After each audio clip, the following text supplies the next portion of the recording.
বন্ধুরা, অনেক দিন পর আপনাদের সামনে একটা বিশেষ খাবার নিয়ে হাজির হলাম। আজকের ভিডিওতে দারুণ একটা খাবার আপনাদেরকে দেখাতে চলেছি। আসসালামু আলাইকুম। আরএস ব্লগ চ্যানেলের একটি নতুন ব্লগে আপনাদের সকলকে জানাই স্বাগত। তো দেখতেই পাচ্ছেন আমি কিছু একটা বানাচ্ছি। আসলে এটা একটা দারুণ টেস্টি ইয়াম্মি খাবার। এটা নাও বিরিয়ানি নাও ফ্রায়েড রাইস, তাহলে কি এইটার মধ্যে আবার সবজিও যাবে আবার মাংসও যাবে। আসলে এটার নাম হলো তেহারি। এই তেহারিটা এত স্পেশাল খাবার কি বলবো, দারুণ টেস্টি একটা খাবার, যেটা বাচ্চাদের খুবই পছন্দের একটি খাবার। আসলে বাচ্চারা এখন সবজিই খেতে চায় না। বেশিরভাগ বাচ্চারা সবজি দেখলেই দাঁত ছিটকায়। আমার বাড়ি দুটো বাচ্চা আছে, তারাও সবজি খেতে চায় না। তো এই খাবারটার মধ্যে সব রকমের সবজি মিক্সড করা যায়। তো আমি আজকে কি সবজি মিক্সড করেছি আর সেই সঙ্গে মাংসই দিয়েছি। আর বাচ্চারা মাংস খেতে পছন্দ করে, আর তার সঙ্গে সবজিটা ওদের একটু পেটে যায়, খুব উপকারী। যাই হোক, আমি এখানে সবজির মধ্যে টমেটো, গাজর, ক্যাপসিকাম, বিনস, মটরশুঁটি এইগুলো নিয়েছি। এদিকে আমি মাংসটা ছোট ছোট করে কেটে আমি মাংসটা রান্না করে নিচ্ছি। রান্নার মধ্যে আমি সব রকম মশলা দিয়েছি, হলুদ একটু কম দিয়েছি। আসলে বিরিয়ানির মাংসতে কিংবা তেহারির মাংসতে হলুদ একটু কম দিতে হয়। মাংসটা গলিয়ে খুব সুন্দর করে রান্না করে নিয়েছি। এই যে মাংস রান্না হয়ে গেছে, আমি আধ ঘন্টা আগে চালটা ভিজিয়ে রেখেছিলাম। এই যে চালটা ভিজে একটু ফেঁপে ফুলে উঠেছে। আর আমি এদিকে ভাতটা রান্না করার জন্য আমি কিন্তু কাঠের উনুন ধরিয়ে দিয়েছি। আমি ওভেনে মাংসটা রান্না করে নিয়েছি, সমস্ত সবজিগুলো ভেজে নেব। আমি সবজিগুলো ছোট ছোট করে কেটেও নিয়েছি। আর এদিকে আমি ভাতের জলটা এই যে ফুটে উঠলে আমি এর মধ্যে চালটা ঢেলে দেব। তারপর আমার ভাতটা রান্না হয়ে যাবে। আমি একটু রিফাইন অয়েল, একটু এলাচ, দারচিনি আমি এই জলের মধ্যে দিয়ে দিয়েছি। তারপরে আমি চাল দিয়ে যখন ভাতটা প্রায় কমপ্লিট হয়ে এসেছে, তখন আমি কিছুটা মটরশুঁটিও দিয়ে দিয়েছিলাম। মটরশুঁটি কিন্তু আমাদের বাড়িতেই ছিল, ফ্রিজে আমি স্টক করে রেখেছিলাম। এদিকে আমি পেঁয়াজ বেরেস্তাও করে নিয়েছি, আলুগুলো ছোট ছোট করে কেটে সিদ্ধ করে ভেজে নিয়েছি, সমস্ত সবজিগুলো ভেজে নিয়েছি।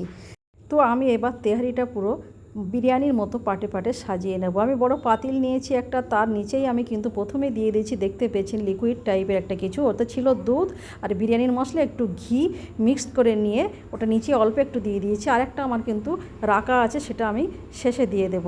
তো আমি প্রথমে ভাত দিয়েছি, তারপরে দেখতেই পাচ্ছেন আমি মাংস দিয়েছি, যে ভেজে রাখা সবজিগুলো, পেঁয়াজ বেরেস্তা, তারপর ওই যে ভেজে রাখা আলুগুলো সব আমি দিয়ে দিচ্ছি। তারপর আমি অল্প করে মশলা, সামান্য পরিমাণে চিনি দিলে ভালো হয়, আমি সামান্য চিনি ইউজ করেছি। আর এই যে আমি পাটে পাটে আবার সাজিয়ে নেওয়ার জন্য ভাত দিয়েছি। এর ওপরে কিন্তু আবার আমি আলু, মাংস, ভেজে রাখা সবজি, পেঁয়াজ বেরেস্তা, একটু মশলা, মানে এখানে আমি বিরিয়ানির মশলাটাই ইউজ করেছি, সেটাই বলছি। তবে মশলাটা আমি গোটা মশলা এনে বাড়িতে ভেজে নিয়ে মশলাটা বানিয়েছি, তার মানে স্মেলটা খুব ভালো হয়। আর যে প্যাকেট মশলা পাওয়া যায় ওটা আমি অতটা ইউজ করি না, তবে খুব এমার্জেন্সি পড়ে গেলে তখন আমি নিয়ে আসি।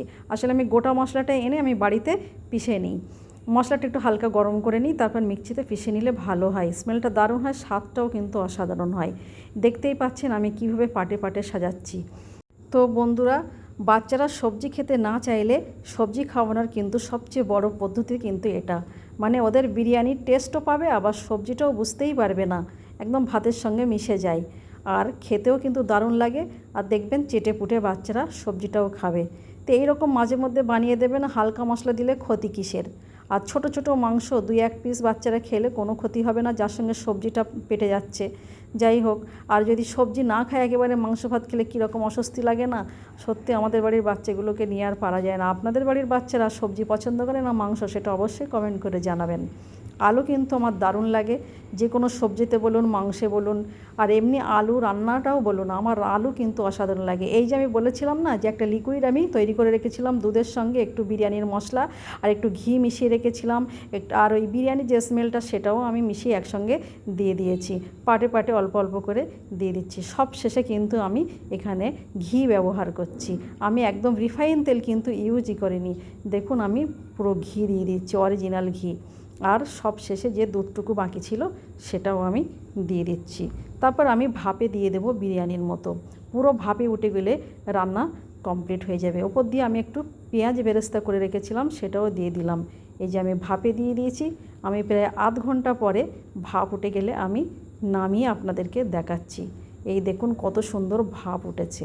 আর পুরো রান্নাটা আমার কমপ্লিট হয়ে গেছে, দেখতে যেরকম অসাধারণ লাগছে, সত্যি বলছি বন্ধুরা, খেতেও অসাধারণ লাগে। তো দেখতেই পাচ্ছেন আমার রান্না কমপ্লিট হয়ে গেছে, এবার কিন্তু খাওয়ার পালা। এত টেস্টি এই খাবারটা হয়, বাচ্চারা বুঝতেই পারে না যে সবজি খাচ্ছে, ওরা ভাবে বিরিয়ানি খাচ্ছে, তাই এক প্লেটের জায়গায় ওরা 2 প্লেট খেয়ে নেয়। তো মাঝে মধ্যে বাচ্চাদেরকে এরকম খাবার বানিয়ে খাওয়াতে ক্ষতি কিসের, যার মধ্যে সবজি আছে, সব রকমের সবজি ওরা খেতে পাবে। যাই হোক বন্ধুরা, আপনারা অবশ্যই ট্রাই করে দেখবেন। তো আমার মা রান্নার শেষে এই যে প্লেটে উঠিয়ে দিচ্ছে, একে একে আমরা সবাই খেতে বসবো। বাচ্চারা খেতে বসে গেছে অলরেডি, মা প্লেটে উঠিয়ে দিচ্ছে। তো দারুণ মজা করে খাবো বন্ধুরা। আজকের ভিডিওটি ভালো লাগলে অবশ্যই লাইক শেয়ার কমেন্ট করে জানাবেন। আর আমার কথা শুনে বা আমার রান্না দেখে অবশ্যই একবার ট্রাই করবেন, আশা করি ভালো লাগবে। তো আমাদের বাড়িতে যখন তেহারি রান্না হয়, বাচ্চারা এক প্লেটের জায়গায় 2 প্লেট খেয়ে নেয়। বোঝাই যায় না যে এতটা সবজি ওরা কিভাবে খেয়ে নিল। বন্ধুরা, আপনারা অবশ্যই ট্রাই করে দেখবেন, আশা করি ভালো লাগবে। এর সঙ্গে একটু স্যালাডও তৈরি করে নিয়েছি। স্যালাড তো অবশ্যই বিরিয়ানি আর তেহারির সঙ্গে লাগে। বন্ধুরা, আজকের ভিডিওটি এই পর্যন্ত। ভালো থাকুন, সুস্থ থাকুন, থ্যাংক ইউ।